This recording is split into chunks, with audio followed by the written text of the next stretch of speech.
So what's going on with the Silver Dollar City train? Are they open? Are they not? What's the whole deal with the mysterious train rides they had the other day? Well, let me give you a little bit of insight. So I'm shooting this a little differently today because it has been a crazy busy day, and my daughter's dog is being kind of an obnoxious goober. So I'm having to sit outside for a while so she will do her thing like she's supposed to. So a little different. But I wanted to give you all a short update on what's happening with the train at Dollar City as I know it and understand it, and what has been going on behind the scenes. Saturday and Sunday, they started doing test runs around the park. A lot of people saw the engines running. A lot of people saw on Sunday that all the park management was sitting on the train. And thank you to those who shot video and sent it to me and let me know. And then right at the end of Sunday evening, they actually allowed a few guests on the train and did what's called a soft opening. So people are going, is it open? Is it not open? What's happening? The park has not officially announced that the train is open, uh, but it is basically ready. They have changed it from being closed to closed for today, a temporary closure. That's a really good sign. It means basically everything is done and ready. The train cars they were actually running were the ones that derailed, so they've got everything fixed. All of it is done, all of it's taken care of. What they were doing the last few days was essentially the training runs that they normally would do before the park opens. So that week before the park opens, they're running the train constantly. The engineers are on there learning how to do it. The conductors are on there learning how to do their jobs. They're also learning how to rob the train and the procedures and practicing the show. And so you've got a whole week where everybody is doing it as if there's people when there's no people. That's kind of what you have been seeing the last few days, is what normally would be taking place before the park opens. This is where they go through all the manuals, the operation procedures, the training guides, and they go through all of the written stuff, and then they turn around and they actually put it into practice. So they're practicing using the crossing guards and having the crossing guards wave the train past. They're practicing waving the train into the station and dispatching it properly. They're practicing, the engineers are practicing hitting the marks and making sure that they're starting and stopping the way they should and the right speeds.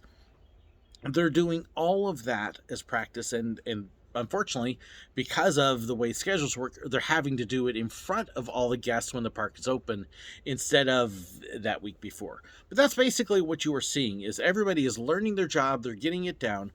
And then with the leadership, what they typically do a day or two before the park opens to the public is they have what they call the White Glove Day. Now, they do one during the Christmas season that they actually open up to public as a fundraiser and sell tickets. But the one that happens in March before the park opens isn't open to the public. This is where the park president, Brad, and the vice presidents, and heads of every single division, and anybody that is upper leadership in the park, they basically all get together and they walk through the park. They ride every single ride as if they were the public.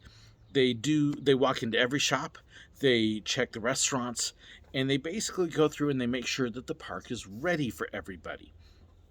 For the train, what that means is they come down, they come into the station, they hear the preloading spiel, they hop onto the train as if they were guests. The conductor actually conducts all the way around, does the spiel exactly as they would if it was with guests on it.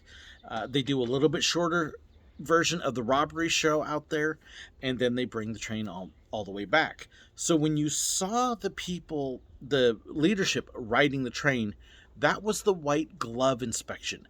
That is the final step for the park to say, yes, it's ready.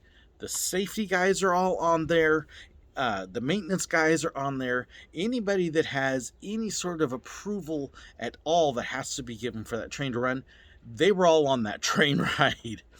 And as far as I heard, well, they had guests on it a little bit later, which means they signed it off. It's good. The staff is good. So we're now at a stage where safety has signed off on the train, maintenance and operations has signed off on the train, attractions has signed off on the train, the park leadership has signed off. The train is ready. Once you see that white glove happen, it's ready to go. So the train now is finally there. It's finally ready to come back. What I have been hearing from the park is very possibly April 1st, first week of April. So we've got a week.